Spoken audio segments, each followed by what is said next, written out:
जी next example है, function हमारे पास गिवन है, then find the value of c if limit x approaches to -1 f of x exists. यहाँ जो question की स्टेटमेंट है वो चेंज हो गई है। यहाँ आप नोट करें, हमने फंक्शन की कॉन्टिन्यूटी चेक नहीं करनी, हमने यहाँ पे c की वैल्यू फाइंड करनी है, जबकि वो ये कहता है कि इसकी लिमिट जो है वो -1 पे एग्जिस्ट करती है।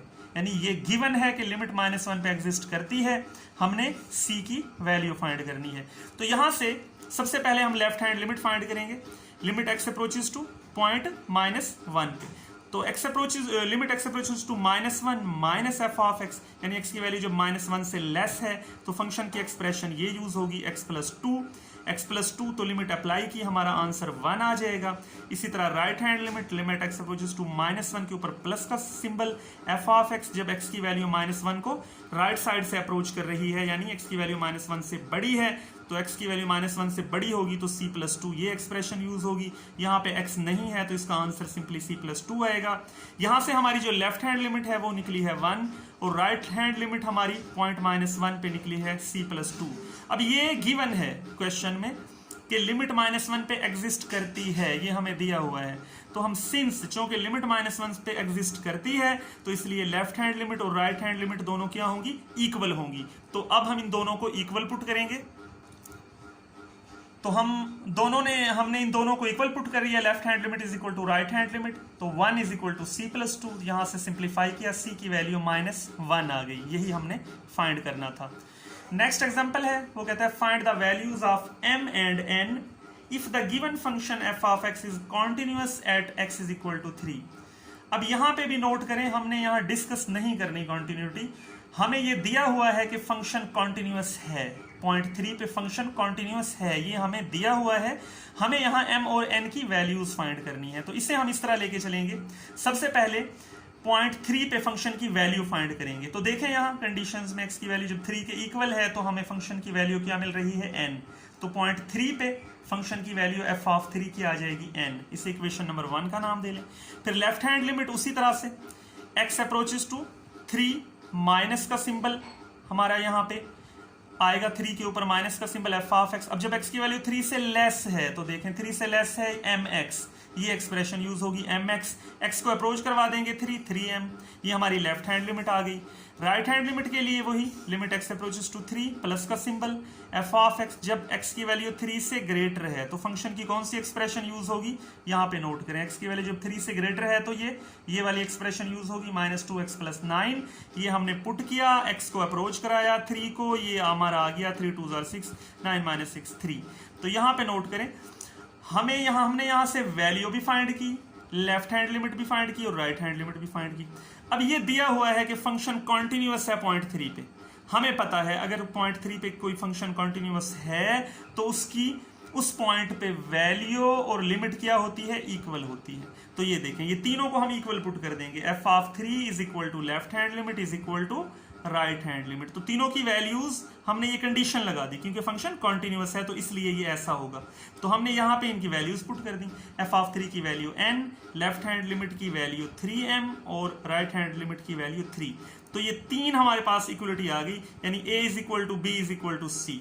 तो इसका मतलब है पहला तीसरे के भी इक्वल होगा, पहला दूसरे के इक्वल भी होगा, दूसरा तीसरे के इक्वल भी होगा। तो यहाँ से n इज इक्वल टू 3 ये डायरेक्ट आ गया, और 3m इज इक्वल टू 3 यहाँ से हमारी m की वैल्यू 1 आ गई। तो हमने दोनों वैल्यूज फाइंड कर दी हैं, m और n की वैल्यूज। ये हमारा क्वेश्चन यहाँ पे कंप्लीट हो जाता है। नेक्स्ट हमारी एग्जांपल है, ये भी उसी तरह से है कि हमने यहाँ से m की वैल्यू फाइंड करनी है, क्योंकि यहाँ पे n है ही नहीं। m की वैल्यू हमने फाइंड करनी है और गिवन है अगर फंक्शन पॉइंट 3 पे कॉन्टिन्यूअस है तो हमने यहाँ से m की वैल्यू फाइंड करनी है। यहाँ पे भी सिमिलर उसी तरह से होगा, पहले वैल्यू फाइंड करेंगे पॉइंट 3 पे, फिर लेफ्ट हैंड लिमिट, फिर राइट हैंड लिमिट। चूंकि फंक्शन कॉन्टिन्यूअस है तो तीनों को इक्वल पुट कर देंगे, तो यहाँ से हमारा m का आंसर आ जाएगा। ये आपको मैं कई दफा करवा चुका हूँ, left hand limit right hand limit बिल्कुल उसी तरह से होगी कि x approaches to 3 minus left hand limit के लिए x 3 को लेफ्ट साइड से अप्रोच कर रहा है, तो देखें x की वैल्यू जब 3 से लेस है तो ये एक्सप्रेशन यूज होगी mx, ये देखें। और जब राइट हैंड लिमिट के लिए जब x3 को राइट साइड से अप्रोच कर रहा है, यानी x की वैल्यू 3 से ग्रेटर है, तो ये एक्सप्रेशन यूज होगी x2। और ये उसी तरह से लिमिट अप्लाई करके हम इनके वैल्यूज फाइंड करेंगे, तीनों को इक्वल पुट करेंगे तो यहाँ से हमारी m की वैल्यू 3 आ जाएगी। इसके बाद हमारा ये लास्ट एग्जाम्पल है, इट इज़ वेरी इंपॉर्टेंट। तो कहता है find the value of k if the following function f of x is continuous at the point x is equal to 2। हमें ये एक्सप्रेशन दी हुई है, जब x की वैल्यू 2 के इक्वल है तो आंसर उसने दिया है फंक्शनल वैल्यू k है, और जब x की वैल्यू 2 के इक्वल नहीं है तो हमारा ये एक्सप्रेशन दी हुई है। तो हमें यहाँ भी k की वैल्यू फाइंड करनी है, फंक्शन बता रहा है, गिवन है कि कॉन्टिन्यूअस है, तो हम यहाँ पे भी वैल्यू फाइंड करेंगे और लिमिट फाइंड करेंगे। Value of function at x equal to 2, देखें यहाँ पे जब x 2 के इक्वल है तो फंक्शन की वैल्यू क्या है k, तो f ऑफ 2 का आंसर हमारा यहाँ से k आ जाएगा। अब हम पॉइंट 2 पे फंक्शन की लिमिट फाइंड करते हैं। नेक्स्ट लिमिट फाइंड करने के लिए limit x approaches to 2 f of x, यानी जब x की वैल्यू 2 के इक्वल नहीं है, 2 को अप्रोच कर रही है, तो हमें फंक्शन की ये एक्सप्रेशन दी हुई है। तो limit x approaches to 2 function की एक्सप्रेशन यूज करेंगे। अब अगर डायरेक्टली लिमिट पुट करते हैं 2, तो ये 9 माइनस 9 ओवर 2 माइनस 2 0 0/0 फॉर्म बनती है। तो ये क्वेश्चंस आपने पहले भी किए हैं, रैशनलाइजेशन होगी 2x plus 5 under root minus x plus 7 under root, इसको प्लस के साइन के साथ मल्टीप्लाई भी कर देंगे और डिवाइड भी कर देंगे। यहाँ से ऊपर हमारा फार्मूला बनेगा a square minus b square, और x माइनस 2 इस टर्म से मल्टीप्लाई हो जाएगा। ऊपर से हमारा स्क्वायर रूट से स्क्वायर कैंसिल हो जाएगा, तो हमारे पास ये एक्सप्रेशन आई। इसे फर्दर सिंप्लीफाई करेंगे तो हमारे पास ऊपर आ जाएगा x माइनस 2 और नीचे हमारा x माइनस 2 इंटू ये हमारी टर्म आ गई। तो x माइनस 2 से x माइनस 2 कैंसिल हो जाएगा। अब हम 2 को अप्रोच करवा देंगे, जहां जहां x है वहां 2 पुट कर दें, तो ये हमारा सिंप्लीफाई करेंगे, ये हमारा 1/6 इसका आंसर आ जाएगा। तो हमें यहां से पता चला कि जो फंक्शन की लिमिट है पॉइंट 2 पे वो हमें मिली है 1/6।